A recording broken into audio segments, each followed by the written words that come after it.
Lucas had always been curious about the forest on the outskirts of his village. There were stories about it, whispers of a strange, headless woman who roamed its depths, carrying an ancient book. They said she would tell stories to anyone who ventured too close, but the stories were never heard, they were felt. No one who had ever come back from the forest was quite the same. It was a foggy afternoon when Lucas decided he could no longer resist. The cold air wrapped around him like a cloak as he ventured into the dense trees, feeling both excited and nervous. The village was behind him now, and the forest seemed to breathe with a life of its own. The towering trees stretched high into the sky, blocking out the sun, and the path beneath his feet was covered in fallen leaves, dead and brittle from the cold. As Lucas walked deeper into the woods, he felt the temperature drop. The silence in the air was almost unnatural. No birds, no animals, just the occasional rustle of leaves underfoot. Then, he saw her. A figure appeared in the mist ahead. It was a woman, standing still in the middle of the path. Her long, flowing dress billowed in the wind, but the most unsettling part was her neck. It was empty, there was no head. Her body was there, but her head was missing. Lucas froze. He wanted to run, but his feet felt like they were stuck to the ground. The woman didn't speak, but she lifted an old book in her hands. Her fingers traced the pages slowly, and without a single word, she seemed to be reading to him. But Lucas couldn't hear anything. There was only silence. Yet, in that silence, the story began to form in his mind. The book was whispering in his thoughts, the words dark and eerie. As the woman held the book, the words danced in Lucas' mind like living shadows. They were not just words. They were images, vivid and sharp. He could see the scene unfolding before him. There was a dark castle, covered in ivy and surrounded by a thick fog. Inside the castle, a figure roamed through the halls, whispering secrets. The figure wore a mask that covered its face, but the eyes were hollow, like empty voids that could see into your soul. The story in his mind was clear, but the dread that came with it was just as real. The woman's body swayed slightly, and Lucas could feel his heart race. The images grew darker. This wasn't just a tale, it was a warning. The figure in the castle had been cursed, and now it wandered endlessly, searching for someone to share its torment. As the images grew more intense, Lucas felt a cold hand grip his chest. He couldn't breathe, couldn't move. The book's words were taking hold of him, suffocating him in fear. Suddenly, the woman's form began to fade, as if the mist itself was swallowing her. The last thing Lucas heard, though he couldn't tell if it was in his mind or in the air, was a whisper. "You are part of the story now." The woman disappeared, and Lucas was left standing alone in the cold, silent forest. His breath came in shallow gasps, and his heart pounded in his chest. He wanted to leave, but his feet felt like they were glued to the ground. The images from the story still lingered in his mind, haunting him with their twisted images. He finally managed to turn and run. The path back to the village seemed longer than before, the trees closing in around him as if the forest didn't want to let him go. As he stumbled through the thick underbrush, Lucas could feel the darkness of the story wrap around him. It was as if the events in the book were coming to life. That night, as he lay in his bed, Lucas could not shake the feeling that something was watching him. He heard whispers, faint but clear, calling his name. He tried to ignore it, thinking it was just the after effects of his encounter in the forest.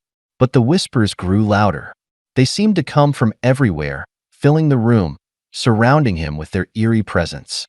The whispers were familiar now. They were the same voices from the story, and they had come for him. Lucas could feel his heart race as he realized that the tale had come alive. He was now part of the story. The curse had taken hold of him, and there was no escape. The next day, Lucas tried to go about his normal routine, but nothing felt right. The once warm light of the sun now seemed cold, and the villagers treated him differently. They looked at him with wide eyes, as if they could see the fear etched into his soul. At the market, an old woman approached him. Her wrinkled hands shook as she handed him a small bundle of herbs. "You've seen her, haven't you?" she asked in a voice that trembled like leaves in the wind. "Seen who?" Lucas replied, confused and unsettled. "The headless one," the woman whispered. "The woman who tells the stories. You've heard the tale, and now you must suffer its consequences." Lucas felt a shiver run down his spine. He had heard the stories, but he didn't believe them. Now, he was living one. The old woman continued, her eyes filled with sorrow. "You are not the first, and you will not be the last. Once she chooses you, there's no escape. The curse of the story will follow you until it consumes you completely." As days passed, Lucas began to notice changes. He no longer felt in control of his thoughts. The whispers from the forest, the ones he had first heard in his mind, had now taken root in his consciousness. He couldn't think without hearing them. The images from the book haunted his every waking moment. He was losing his grip on reality, becoming one with the story. One night, as the moonlight shone through his window, he saw her again. The headless woman, standing at the edge of the village, watching him with unseen eyes. The sight of her brought a rush of terror. But something was different this time. There was no book. Instead, the woman pointed toward the horizon, toward the deep forest. "Come," she whispered. "You must come back to finish the story." Lucas hesitated. He knew what that meant. But deep down, he understood that there was only one way to break the curse, to face it head-on. He had to return to the forest, to the place where the story began, and confront whatever darkness had been unleashed. With a deep breath, Lucas walked toward the edge of the village, the whispers growing louder with each step. This was his final test, the only way to escape the nightmare. The moon was full that night, casting an eerie glow over the village as Lucas made his way back into the forest. The trees seemed to part for him, their twisted branches reaching out like skeletal hands. He walked with purpose, his mind swirling with the dread of what he had to do, but there was no turning back now. As he ventured deeper into the woods, the whispers grew louder, like a chorus of voices rising from the earth itself. They were the voices of those who had come before him, those who had fallen victim to the curse of the headless woman. Each whisper carried a warning, but they also carried a strange pull, urging him forward. In the distance, through the mist, Lucas saw the faint outline of the castle from the story. The dark spires reached into the sky, shrouded in an almost unnatural fog. It was the same castle he had seen in the visions, the place where the cursed figure had wandered endlessly, searching for someone to share its torment. And now, that figure was waiting for him. The air grew colder as he stepped closer, the ground beneath his feet slick with frost. Lucas reached the castle gates, which creaked open on their own, as though they had been expecting him. Inside, the air was thick with magic, and every step he took echoed in the silence. He could feel the presence of the spirit, watching him, waiting for him to enter. The darkness was almost suffocating, and the closer he got to the heart of the castle, the more he could hear the soft whispers of the past, the lost souls trapped in the castle, their fates sealed by the curse. As Lucas ventured deeper into the castle, he saw a figure standing in the shadows, a tall, imposing figure with a mask that covered its face. The figure did not move, but Lucas could feel its presence, as though it was alive, watching him. "Who are you?" Lucas asked, his voice trembling. The figure didn't answer. Instead, it slowly raised its hand, gesturing for Lucas to come closer. Against his better judgment, he approached. The closer he got, the more he could feel the cold emanating from the figure, and the more the whispers in his mind grew louder. Finally, the figure spoke, its voice deep and haunting. "You have come to face the curse," it said. "But can you bear the weight of its truth?" Lucas nodded, though his heart raced with fear. "I'm here to end it. I must free myself from this nightmare." The figure tilted its head slightly, the mask shifting as if it were alive. "You do not understand, young one. The curse does not merely take your body. It takes your soul. And once it has you, there is no escape." Lucas took a step back. "I've come this far. I will face whatever it takes." The figure's mask shifted again, and for the briefest moment, Lucas saw something that made his blood run cold. A pair of hollow, empty eyes staring back at him. He could feel his own soul being pulled toward those eyes, as though the very darkness of the castle was calling to him. As the figure spoke, The walls of the castle began to tremble.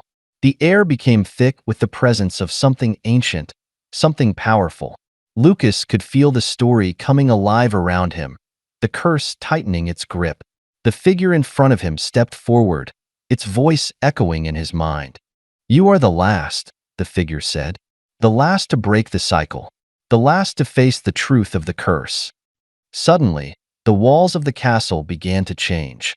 The stone cracked, and the floor split open, revealing a dark pit beneath. The whispers became frantic, urging Lucas to leave, to run before it was too late.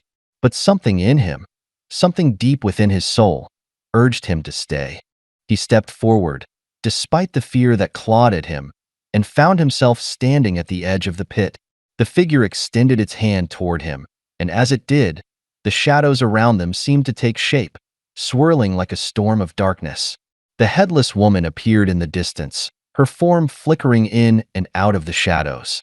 "You will never escape," she whispered, her voice echoing in Lucas' mind. "You will join us." Lucas felt the coldness of the darkness closing in around him. The pit below him seemed to reach up, pulling at his very soul. But then, something changed. A spark of light appeared within him, a warmth that had been hidden all along.